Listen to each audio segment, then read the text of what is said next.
Fortnite Chapter 7 Season 1 is finally here, and we've got a new map, a new battle pass, and yes, the story is back, but better than ever. Wait a second, is that surfing in Fortnite? Be separated from this surf! Today I'm going over everything you need to know about the new season, the story changes, the new locations, the insane loot pool updates, and how this season sets the stage for the entire chapter. Whether you've been taking a break from the game, or you've been playing this whole time, this is a full breakdown of what's new, what's changed, and why this season might be one of the most important starts to a chapter we've had in years. So with that being said, let's get into it. Okay, we have got to start off with the new map this chapter, and I've got to say, this is one of the best maps we've had. The POIs on the map are well distributed. In the map, there are 3 major biomes, a bright, vibrant region, a darker region that has long trees and a mountain with ice on it, and a desert region alongside the right side of the island. And inside those, each of them have sub-biomes, along with secrets that can give you extra loot. Like for example, if you go to Wonky Land, there is a minigame where you can shoot targets, and the better you do, the better the rewards you get. Or if you look at something like Classified Canyon, where if you go all the way to the bottom of the base, you can get epic chests and a legendary arc lightning gun. Now this map is mainly focused around the United States West Coast, particularly the Los Angeles metropolitan area and Hollywood cinema. Like the Classified Canyon POI is based off of Area 51, but the Wonky Land mascot looks like Fortnite's version of Five Nights at Freddy's.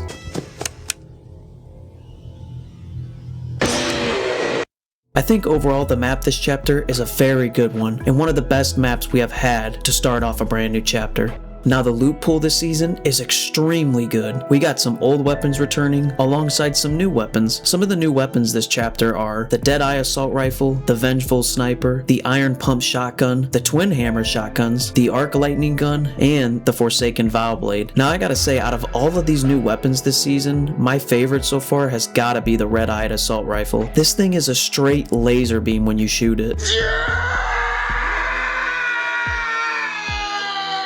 It is also nice to see the dual micro SMGs back as well. But for mobility items this season, we got the wingsuit, the shockwave grenades,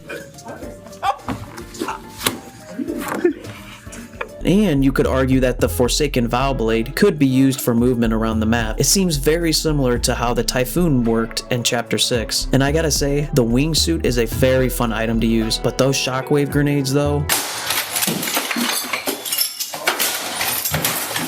Every chapter, we get some type of new mechanics, whether it's new movement, I'm not seeing enough movement! or maybe even gun attachments, but each chapter gets something new. And this chapter, we got a few new things, like for example, the new self-revive kit, or the drivable reboot vans. And this chapter, you can actually become a boss after defeating them, but we'll talk about that later. First, I want to talk about the new self-revive kit. To me, this is a very unique item, but in my opinion, if you're playing solo and you're in a build fight, this item is pretty bad, because every time I have lost a fight, I haven't been able to pop the self-revive kit. But if you're playing duos, trios, or even squads, this item is so good. Not only do your teammates not have to worry about reviving you, but they can also focus on the fight while the self-revive revives you. Now we have to talk about the drivable reboot vans, because they are so much fun this season. Your teammates down? No problem. Just throw them in the back of the van and drive off, and over time, they will be revived. We have had nothing come close to this before, but probably one of the most interesting new mechanics this season for me has gotta be the new boss mechanics in this chapter. So normally, after defeating a boss, you would normally get their weapon and their medallion and move on. Well, this time, after you defeat the boss, not only do they drop their special weapon, but they drop a new item called a kit. For example, Brutus has the Beach Brutus kit, and when you pick it up, you actually become that boss. Plus, you get increased health, but you will be visible on the map. But not only does each kit have a unique ability, Brutus's kit, for example, summons 2 henchmen and you regenerate your shield over time. So it looks like Epic Games decided to replace the medallions this chapter with the new boss kits. Now to me, this is a very unique mechanic Epic Games added to this chapter. It will be interesting to see if Epic Games carries this into each season of this chapter. I also can't forget, this season we got rift anomalies. This occurs after the start of each storm phase, and each time it's a random one. Some of these could include care packages, gold rush, or even hide and go seek. Now if Epic Games can add more of these as the season progresses, it would make each game feel different.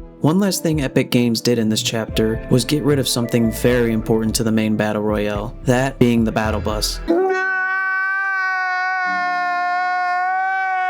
When this season started, the Dark Voyager destroyed the battle bus, causing players to have to surf to the island instead of jumping out of the battle bus. Now at first, I'm not gonna lie to you guys, I was pretty upset about this change, and I also noticed a lot of the community was upset by this change, and rightfully so. I mean, we have been jumping out of the battle bus for years, so to take that away just seemed so stupid to me. But after I found out we were getting the battle bus back in a week, I was chilling. I mean, it does seem like there's an 80% chance you get to jump out of the battle bus and 20% you surf to the island. So unfortunately, there are still going to be games where you have to surf to the island, but I will gladly take that over 100% of the time just surfing. And I don't think this change would be as bad, but I saw someone make a good point on Twitter. Whenever we surf to the island, our contrails are useless. Now, I don't mind Epic Games trying new things, and I know it is also tied into the story this chapter, but this was just not it. I know some people will like it, but once again, it's just not for me. It would be cool if Epic Games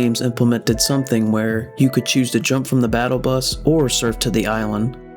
The Chapter 7 Battle Pass includes a variety of skins. Some of these include actor skins or stunt double skins, but there are even collab skins like the Bride and Marty McFly. Now, this battle pass follows the theme of this season, being Hollywood cinema and the Los Angeles metropolitan area. If you even look at some of the emotes or pickaxes, you can easily see that that's the theme throughout the entire pass. But easily the best skin in this pass for me has gotta be the Dark Voyager Reality Redacted. Now, this skin not only looks extremely clean, but it is also a remake of the iconic skin Dark Voyager. It is also interesting to see this new Dark Voyager in the story. I'm curious to see what he does during the entire season.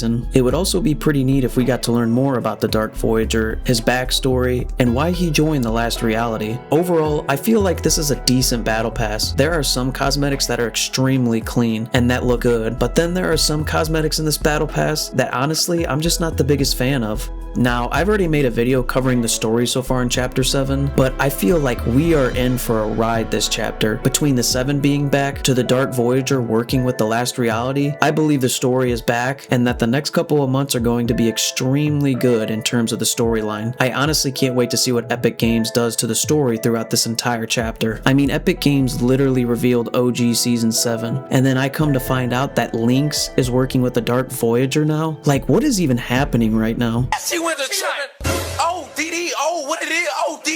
Well, ladies and gentlemen, that wraps up my breakdown of Fortnite Chapter 7 Season 1. I gotta say, this island is packed with so many good new spots to explore, fresh new mechanics, and new weapons and items. But I want to know from you guys, what is your favorite part of Chapter 7 so far? Is it the new story, the new map, or even maybe the new mechanics? And if you guys enjoyed the video, make sure to like and subscribe for more Fortnite content like this. Thank you guys for watching, and I'll see you in the next one.